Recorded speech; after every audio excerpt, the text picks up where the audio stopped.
Tilpasning inden for evolution. Tilpasning er, når de ændrer deres DNA i en lang årrække, så de bedre kan overleve i det nye miljø, og det betyder, at der kommer en masse nye arter. Eksempler for forskellige dyrs tilpasning kan fx være sommerfugle, som har forskellige farver, der signalerer, at den er giftig. Det kan også være, at den har forskellige mønstre, som signalerer, at den er farlig, og så kan den bedre kamuflere sig. Fuglene har tilpasset sig sådan, at de har lette skeletter, så de bedre kan flyve. Nogle har kløer, så den kan dræbes i bytte. Andre fugle har store stærke næb eller små spidse. Størrelsen kommer også an på, hvordan de skal tilpasse deres miljø og hvad de skal leve af.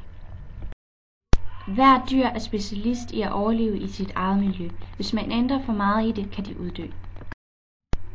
Tilpasning vil sige, at der kommer ændringer i DNA'et, som gør, at den bedre kan tilpasse sig sit miljø. Det betyder, at dyret har udviklet sig bedst muligt til at overleve i det valgte miljø.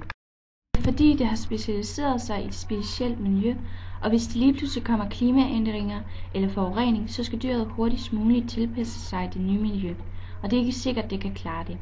Eller at dens føde lige pludselig forsvinder, og så skal den finde nye fødemuligheder.